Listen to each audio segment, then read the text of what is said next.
Hello, ladies and gentlemen. Adrian here for digitaldojos.com. Today we're going to be giving my recap and thoughts on the Apple September 9th iPhone 6s and 6s Plus event, I guess we can call it. Quick disclaimer. First off, I'm currently in the Philippines right now. I've been here for the last 2 weeks on vacation, thus the lack of content. I have a flight in, I think, about less than 2 hours. I need to be ready to go. It's 4 a.m. over here. I don't have my proper equipment. There's a fire alarm dying in the background, which I apologize for that constant beeping. But nonetheless, despite all those circumstances, I wanted to get out a video for you all since the event just ended with a really quick recap. So let's go ahead and jump right into it as I did with the Apple event. They didn't, spend any time on numbers or sales figures. Basically, they're doing very well. If you didn't know already, they're the most valuable company in the world. But aside from that, let's talk about what they announced. Watch OS 2, we already knew about this. This is something they touched up previously, but basically, the new features are coming out for the Apple Watch, native apps. There's 10,000 Watch apps in the App Store now for it. That will be coming out with Watch OS 2. So there's a ton of Watch, apps that are going to be updated. And really what they focused on in this event was the idea of the customization aspect and the hardware.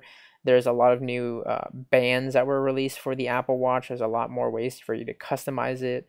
I'll try and throw some pictures on the screen here of the new rubber bands, leather bands, and straps that they've thrown on for you to kind of customize and personalize your experience with Apple Watch. Additionally, they released some new color SKUs as far as the aluminum and stuff goes with the Apple Watches to kind of coincide with that of the iPhone announcement.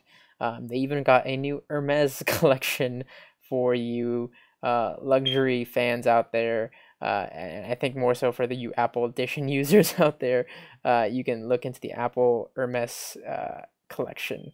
But in bigger news, quite literally, the iPad Pro. Now, this was something that was really down to the wire, like whether or not they were going to announce this today or not, because a lot of people speculated they're going to announce this at its own separate event. Some people suspected that this thing didn't even exist. It does.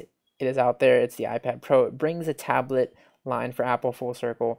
In my personal opinion, the tablet is the one space that Apple kind of holds very, very dominantly, in that the iPhone, while being a very dominant phone and one of the most popular phones, has some pretty, great competition out there with Samsung phones, Galaxy phones, the Note phones, all sorts of Android phones out there.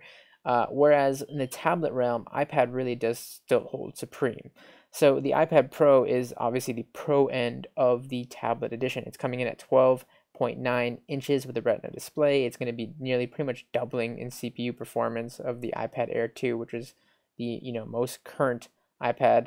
The iPad Pro is basically giving you a bigger canvas, a bigger working area, has the highly improved hardware with the A9X chip and faster GPU performance. It's going to be coming out with iOS 9, so there's a whole bunch of cool stuff that's going to be integrated. The screen's going to be supporting the new Force Touch feature so that it can detect like pressure and all that. And to do so, they've added two new accessories which are really interesting. First and foremost is the smart keyboard. Basically, this is like a smart cover meets keyboard docking station that you can buy for like $150 if you're really interested. And believe it or not, the Apple Pencil. That's really what they're calling it. I'm not a fan of that at all. I'm sure there's going to be a ton of memes on this. It's a stylus. It's a $99, that's the Apple tax, stylus. But the stylus does have some cool technology built in. It's sensitive tilt pressure, rotation, and all sorts of crazy stuff built in, so it knows when you're kind of drawing like broader strokes versus lighter strokes, and when you're kind of tilting the pen to make really curvy kind of lines. Really great for designers and artists, which I personally see the iPad Pro being a big market for, like for the people who really are power users of the tablet, who truly use the iPad for more kind of content, not just content consumption, but content creation, and are replacing things like laptops or desktops with. Of course, has the built-in cameras, has Wi-Fi and LTE connectivity, and it's going to be starting at $800. So if you get the full package, it's just around $1,100, which is kind of crazy considering the fact that a MacBook comes in at like $1,200. So the iPad Pro isn't for everybody, that's for sure. It's like, I don't want to say it's a niche market because I think it'll sell well, but it's definitely like the higher end. Like you have your MacBook Air, your MacBook, and your MacBook Pro.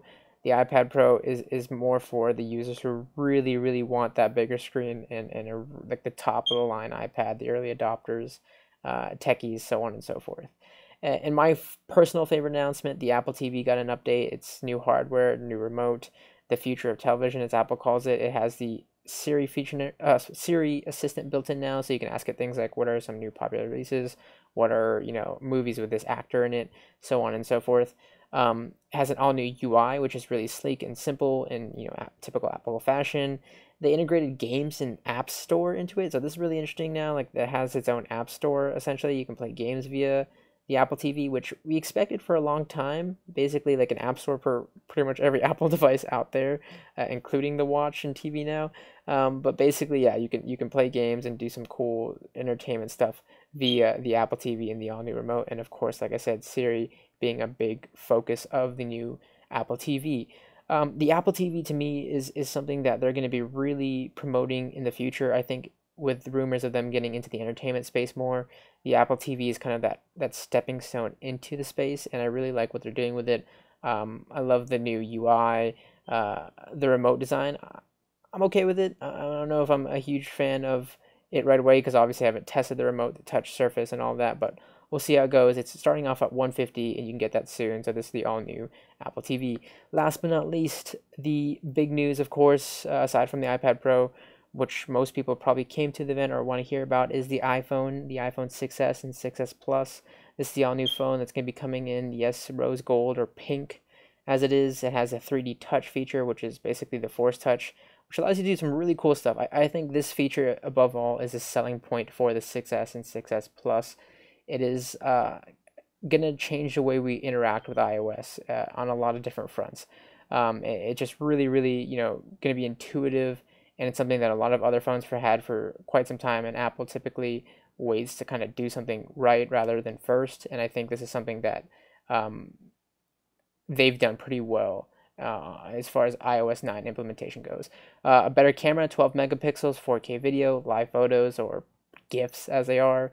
You can read more about that, but basically they're just little videos that you can hold onto a photo after you've taken it, and your photo magically kind of goes this sort of Harry Potter mode where from portrait it starts playing a little bit of a video after you took the photo, like what happened after you took the photo. So it kind of carries the photo into a video, but it's a GIF basically. And of course the all new hardware, A9 processor, it's way faster, GPU performance is amazing. And of course, like I said, coming in the 4.7 edition and the 5.5 for the iPhone 6s Plus. It's an S upgrade. This is typical of S upgrades. You're not getting an all new design. You're getting all new internals. You're getting what's expected of an S upgrade. Typical S upgrades like my 5S, which I still use today as my main phone, had Siri, for example. The 6S and 6S Plus has the better camera, the faster performance, but most importantly, it has that new 3D touch functionality, which is, like I said, I think the major selling point for this phone. There's little hidden gems within the overall keynote. iPad Mini 4 was announced, so now that's the current iPad Mini edition. Basically, it's the Air 2 shrunken down. You have obviously iOS 9 coming out, El Capitan coming out for OS 10 in September 30th. That was a little Easter egg that was hidden in there.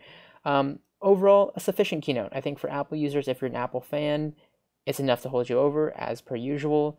Do you have to rush out and upgrade? No. If you're on the 6 or 6 Plus as of right now, unless you really need to be on cutting edge and on have the latest and greatest phone, then go ahead and do that. Apple TV is a pretty decent upgrade. I think that's worth doing. iPad Pro, not for everybody, but if it's for you, it's for you. I think it's like the best tablet solution out there right now, so can't argue with that. And for you watch users, OS 2 will be coming out soon enough.